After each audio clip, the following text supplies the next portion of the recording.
छत्तीसगढ़ का एक इलाका है जहां पर कुछ दुकानदार पुलिस वालों के पास पहुंचते हैं और बताते हैं कि उनके पास कुछ नकली नोट आए हैं और उनको इस बात का पता भी नहीं है कि वो नकली नोट किसने दिए हैं।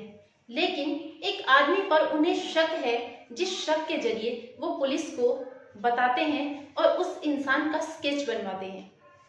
पुलिस उन दुकानदारों के बताए हुए चेहरे पर, हुलिये पर उस इंसान की तलाश शुरू करती है और एक इंसान पर उनका शक जाता है, जिस पर वो उसके घर की छानबीन करती है।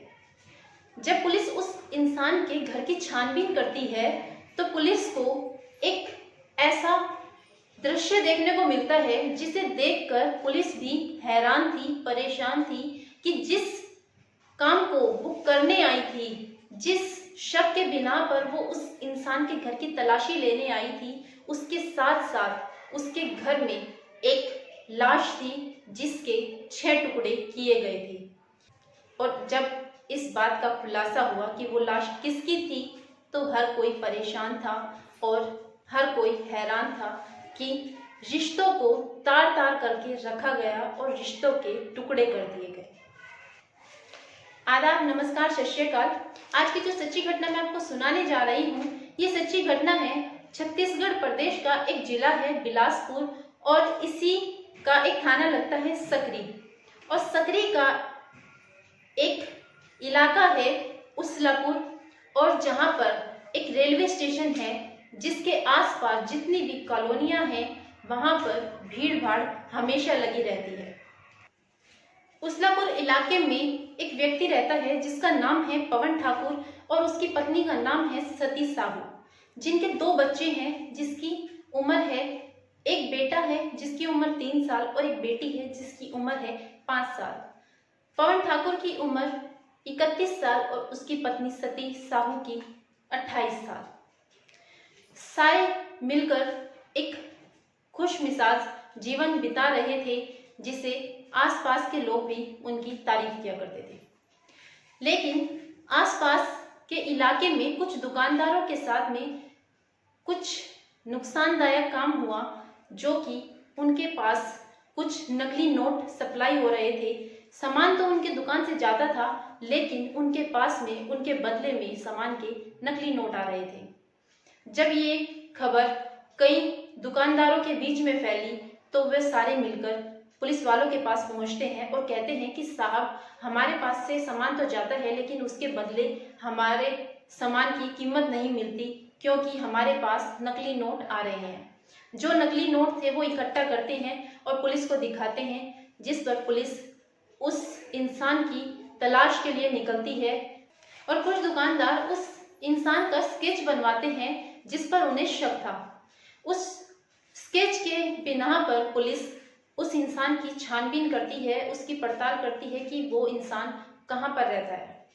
जब उस इलाके में पूछताछ की जाती है, देखा जाता है, उसकी फ़ोटो को अलग अलग जगह पर लगाया जाता है तो उस इंसान का नाम पता चलता है। उस इंसान का नाम था पवन ठाकुर। पवन ठाकुर को पुलिस हिरासत में लेती है और उससे पूछताछ करती है। जब पुलिस पवन से पूछताछ करती है तो पवन इधर उधर की बातें करता है और पुलिस को गुमराह करने की कोशिश करता है।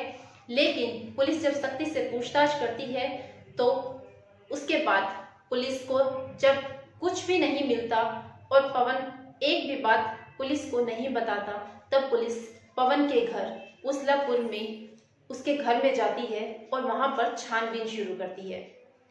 पवन के घर की छानबीन में पुलिस को एक नकली नोट छापने वाली मशीन, एक प्रिंटर और कुछ ऐसे पेपर्स थे जिनसे वो नकली नोट बनाता था। लेकिन घर के कोने की तलाशी करते करते पुलिस को कुछ बदबू आती है, जिस पर पुलिस एक टंकी थी घर में रखी हुई सफ़ेद रंग की, उस पर पुलिस की नज़र जाती है और जैसे ही पुलिस उस टंकी की तरफ बढ़ती है पवन की हालत खराब हो जाती है और वो पसीनों से लथपथ होता है। पवन को पसीनों में लथपथ देखकर पुलिस का शक और भी गहरा हो रहा था कि हो ना हो इस टंकी में कुछ ना कुछ ऐसी चीज़ है जिससे पवन छुपाना चाह रहा है। जब पुलिस उस टंकी के पास पहुंचती है तो देखती है कि उस टंकी को पवन ने टेप से कवर किया हुआ था। उस टेप को हटाया जाता है और उसके अंदर कुछ बंडल टाइप के मिलते हैं, बड़े बड़े पीस, जिनको टेप से कवर किया गया था। जब पुलिस पवन से ये बात पूछती है कि इनमें क्या है और इस टंकी को टेप से कवर क्यों किया गया था, तो वो कहता है कि इसमें मैंने कुछ नहीं रखा। लेकिन जब पुलिस ने वो टेप खोलकर देखी तो पुलिस को लग रहा था शायद इनमें नोटों की गड्डियां होंगी।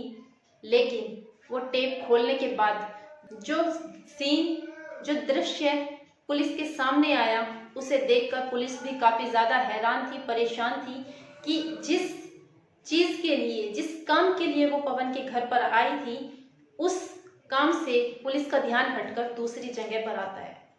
दरअसल जो टेप पुलिस ने हटाई थी टंकी से, उसके अंदर से जो निकला था वो और कुछ नहीं, एक महिला का शव था जिसके 6 टुकड़े किए गए थे। उस शव को देखकर पता चल रहा था कि ये एक औरत के टुकड़े किए हुए हैं।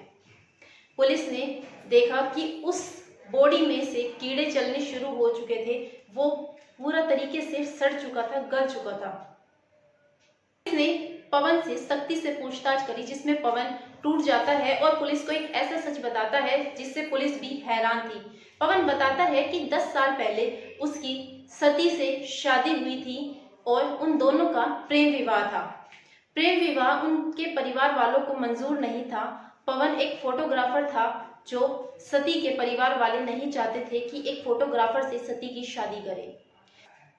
सती पवन के शॉप पर फोटो क्लिक कराने जाती थी, फोटो खिंचवाने जाती थी, जहां उन दोनों का प्रेम प्रसंग शुरू हुआ था। जिसके बाद दोनों ने शादी करने की सोची। परिवार वालों के मना करने पर उनकी शादी टल गई, लेकिन उन दोनों का प्यार इतना ज्यादा बढ़ चुका था जिससे कि वो अपने परिवार वालों के खिलाफ जाकर शादी करते हैं और उसलापुर में एक किराए के मकान में रहना शुरू करते हैं, जहां पर दोनों को, पवन और सती को, 2 बच्चे होते हैं। एक बेटी होती है जिसकी उम्र है 5 साल और एक बेटा है जिसकी उम्र है 3 साल। सती काफी ज्यादा खूबसूरत थी, जिसकी खूबसूरती के कारण पवन ने सती को पसंद किया था। लेकिन धीरे धीरे ये खूबसूरती पवन की आंखों में खटक रही थी, क्योंकि हर कोई इंसान उसकी तारीफ किए बिना नहीं रुकता था। और जिस बात से पवन उस पर शक करना शुरू करता है, उसको लगता है कि शायद सती के किसी और के साथ में प्रेम प्रसंग चल रहा है, उसका किसी के साथ में अवैध संबंध है। उधर सती पवन की जो नकली नोट छापने का काम था उससे परेशान थी। दोनों एक दूसरे से परेशान होकर आए दिन लड़ाई करते थे, जिस पर पवन सती को मारने की प्लानिंग करता है और उस प्लानिंग के दौरान दोनों बच्चों को अपने माँ बाप के यहाँ पर छोड़ने चला जाता है तखतपुर। दोनों बच्चों को छोड़ने के बाद 6 जनवरी को दोनों के बीच में, सती और पवन के बीच में लड़ाइयाँ होती हैं और वो लड़ाई इतनी बढ़ती है कि पवन अपनी पत्नी सती का गला दबाता है और पवन को पता ही नहीं चलता कि कब वो सती का गला इतनी तेज दबा देता है कि सती की सांसें वहीं पर थम जाती हैं। जब उसे होश आता है, उसे पता चलता है कि सती को मैंने मार दिया है, अब उसकी लाश को ठिकाने कहाँ पर लगाया जाए। तब वो मार्केट में जाता है और एक टाइल कटर को लेकर आता है और जिससे वो सती के 6 टुकड़े करता है। 6 टुकड़े करने के बाद वो उसको जलाने की कोशिश करता है, लेकिन जब उन टुकड़ों से बदबू आनी शुरू होती है तो उस दुर्गंध से बचने के लिए, ताकि मोहल्ले में किसी को इसकी खबर ना हो, वो उस आग को बुझाता है और उन टुकड़ों को पन्नी में पैक करके उन्हें ऊपर से टेप से कवर करता है। वो सोचता है कि धीरे धीरे समय आता रहेगा और मुझे जैसे ही मौका मिलेगा मैं इन टुकड़ों को ठिकाने लगा दूंगा। लेकिन पवन को ऐसा कोई मौका ही नहीं मिला।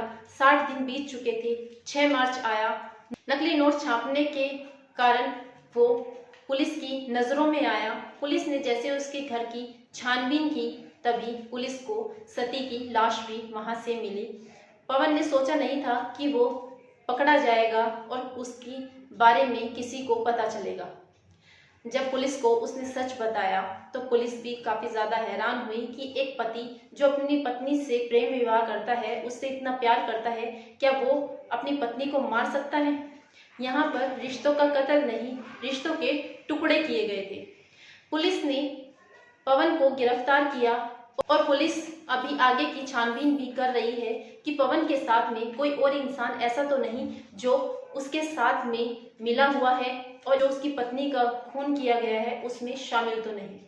दोस्तों, इस पूरे घटनाक्रम को सुनाने का उद्देश्य आपको परेशान करना नहीं है, बल्कि आपको जागरूक करना है, आपको सचेत करना है। आप जहां भी रहें खुश रहें। जय हिंद, जय भारत।